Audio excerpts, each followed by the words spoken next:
கர்த்தருடைய பெரிதான கிருபையினால் இந்த வீடியோ வாயிலாக உங்களை நான் சந்திப்பதில் மிக்க மகிழ்ச்சி அடைகிறேன்.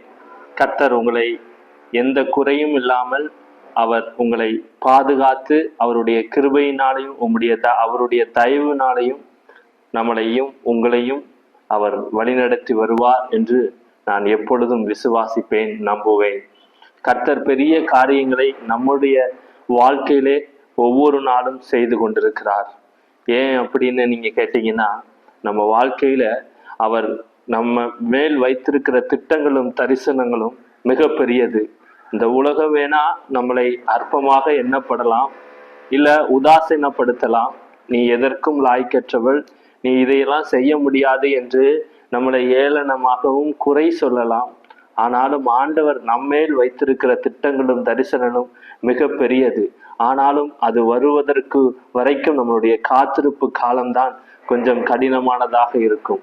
ஆனாலும் முடிவிலே அது விளங்கும், அது நிச்சயம் நிறைவேறும் என்று ஆண்டவர் நம்மளை பார்த்து சொல்கிறார். நம்ம வாழ்க்கையில பெரிய ஆசீர்வாதம் என்னன்னா, அவர் நம்மேல் வைத்திருக்கிற பாதுகாப்பு. அவர் நம்மளையும் நம்மளுடைய குடும்பத்தையும் ஒவ்வொரு நாளும் வேலி அடைத்து பாதுகாக்கிறார். முதல் ஆசீர்வாதம் பாதுகாப்பு, ஆரோக்கியம்தான். அந்த இருந்தாதான் அந்த உலகத்துல நம்ம சமாதானத்தோடு வாழ முடியும். மற்ற எல்லா காரியத்தையும் அவர் நமக்கு நேர்த்தியாகவும் செம்மையாகவும் செய்து முடிப்பார். இந்த பாதுகாப்பு இல்லைன்னா இந்த உலகத்துல நம்ம வாழ்வது மிக கொடியது. ஏன்னா பாதுகாப்பற்ற நிலைமையில ஒரு ஒரு ஒரு மனுஷன் வாழ்ந்தான்னா அவன் எவ்வளவு நிந்தைக்கும் வேதனைக்கும் கண்ணீருக்கும் ஆளாகுவான். ஆனாலும் கர்த்தர் பாருங்க, நம்மளை பாதுகாத்து கிருபையாக நடத்திட்டு வராரு. எத்தனையோ யுத்தங்களும் எத்தனையோ போராட்டங்களும் ஒவ்வொரு தேசத்திலையும் நடந்து கொண்டு இருக்கும் போது நம்மளை இந்த இடத்துல பாதுகாப்பாக வைத்திருக்கிறார். அது எவ்வளவு பெரிய ஒரு கிருபையும் எவ்வளவு பெரிய இரக்கம் அது. அதான் ஆண்டவர் சொல்கிறார், மலைகள் விலகினாலும் பர்வதங்கள் நிலை பெயர்ந்து போனாலும் என்னுடைய கிருபை உன்னை விட்டு விலகாது. ஆண்டவர் நம்மேல் வைத்திருக்கிற கிருபை மிக பெரியதுங்க. நீங்க நினைக்கலாம், எனக்குள்ள ஒரு போராட்டம் இருக்கிறது, அது ஒரு சிறையிருப்பு இருக்கிறது, எப்போ மாறும், நான் வேதனையோடு இருக்கிறேனே, பாதுகாக்கிறார். ஆனாலும் அந்த நிந்தையும் வேதனையும் என்னை கண்ணீரையும் என்னை ஆட்கொண்டு நடத்தி என்னை துக்கப்படுத்துகிறதே என்று நீங்க நினைத்து கொண்டிருக்கலாம். ஆனால் ஆண்டவர் சொல்லுகிறார், தெற்கத்தி வெள்ளத்தை திருப்புவது போல உன் சிறையிருப்பை திருப்புவேன், உன் வேதனையை திருப்புவேன், உன் போராட்டத்தை நான் திருப்புவேன், உன் பாடுகளை நான் திருப்புவேன் என்று ஆண்டவர் சொல்கிறார். கலங்காதீங்க, கர்த்தர் நம்ம மத்தியில் இருக்கிறார். அவர் மிக பெரியவர். நிச்சயம் உங்க வாழ்க்கையில பெரிய நன்மையும் ஆசீர்வாதத்தையும் செய்து முடிப்பார். இந்த வருஷத்தும் தொடங்கினதிலிருந்து இந்த 4ஆம் மாதத்தை நம்மளை கொண்டு வந்திருக்கிறார். நமக்கு ஆண்டவர் இந்த மாதத்துல ஒரு ஆசீர்வாதமான ஒரு வாக்குத்தத்தத்தை நமக்கு கொடுக்கிறார். எரேமியா 40ஆம் அதிகாரத்துல 4வது வசனத்துல, நான் உன்னை பத்திரமாக பார்த்து கொள்வேன், நான் உன்னை பத்திரமாக பார்த்து கொள்வேன் என்று மனுஷங்க சொல்லல, நம்மளை படைத்தவர் உருவாக்குனவர் கர்த்தர் நம்மளை பார்த்து சொல்கிறார். நம்ம பிள்ளையை நினைச்சு பயப்படுவோம், நம்ம குடும்பத்தை நினைச்சு பயப்படுவோம். யாரு இருக்கா என்னையே என் குடும்பத்தை பாதுகாக்க, யார் இருக்கா என் பிள்ளையை நான் இல்லைன்னா பாதுகாக்க, நான் இருக்கும்போதே நான் இவ்வளவு போராட்டம் வருதே அப்படின்னு நீங்க நினைச்சு கொண்டு இருக்கலாம். ஆனால் ஆண்டவர் சொல்லுகிறார், நான் உன்னையும் உன் பிள்ளையையும் உன் குடும்பத்தையும் பத்திரமாக பார்த்து கொள்வேன் என்று. கலக்கத்தோடு இருக்கீங்களா? இந்த வியாதியினால நான் ரொம்ப வேதனை அடைஞ்சு கொண்டிருக்கிறேன், இந்த வியாதி என்னை விட்டு நீங்கள அப்படின்னு சொல்லி கண்ணீர் வடிச்சு கொண்டு இருக்கீங்களா? ஆண்டவர் சொல்லுகிறார், உன் வேதனை கண்ணீரை நான் அறிந்திருக்கிறேன், நீ கவலைப்படாத, நீ வேதனைப்படாத, இந்த வியாதியிலிருந்து விலக்கி உன்னை நான் பாதுகாப்பேன் என்று ஆண்டவர் சொல்லுகிறார். உங்களுக்கு விரோதமாக, உங்க குடும்பத்துக்கு விரோதமாக அநேக போராட்டங்கள் இருக்கலாம். ஆனால் அதுல எந்த போராட்டம் எதுவுமே உங்களை அண்டிராதபடி கர்த்தர் உங்களை பாதுகாப்பார். நம்ம வாசிக்கிறோம் லூக்கா 10ஆம் அதிகாரம் 19வது வசனத்துல, ஒன்றும் உங்களை சேதப்படுத்த மாட்டாது, ஒன்றும் உங்களை, கர்த்தர் நம்மளை பார்த்து சொல்கிறார்.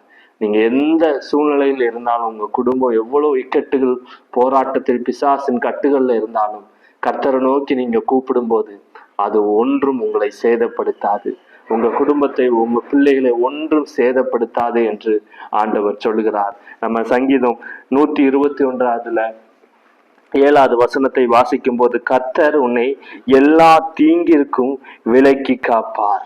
கர்த்தர் உன்னை எல்லா தீங்கிற்கும், ஏதோ ஒரு தீங்கு, ஏதோ ஒரு தீமை உங்களை அண்டி ஓடிக்கொண்டிருக்கலாம். நீங்க அது உங்களை துரத்தி கொண்டு இருக்கலாம். என் தீமை வந்துருமோ, போராட்டம் வந்துருமோ அப்படின்னு சொல்லி நீங்க பயந்து கொண்டிருக்கலாம். எல்லா தீமைக்கும் உங்களை கர்த்தர் விலக்கி பாதுகாப்பார். நம்ம தானியேலை குறித்து நம்ம வாசிக்கிறோம்.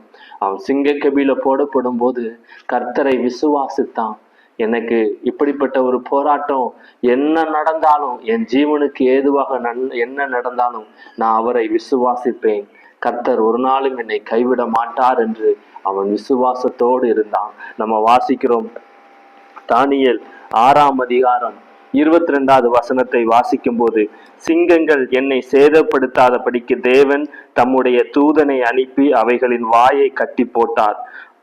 அது என்றால் அவருக்கு முன்பாக குற்றமற்றவனாய் நான் காணப்பட்டேன், ராஜாவாகிய உமக்கு முன்பாக நான் நீதி கேடு செய்ததில்லை என்றான். பாருங்க, அவன் பாருங்க, சிங்கங்கள் என்னை சேதப்படுத்தாதபடி தேவன் தம்முடைய தூதனை அனுப்பி அவைகளை வாயை கட்டி போட்டார் என்று. பாருங்க, உங்களுக்கு விரோதமாக அநேக ஒரு மனுஷங்களாக இருந்தாலும் இல்ல பிசாசானவனாக இருந்தாலும் உங்களை விழுங்கலாம் என்று அவங்க வகை தேடி கொண்டிருக்கலாம்.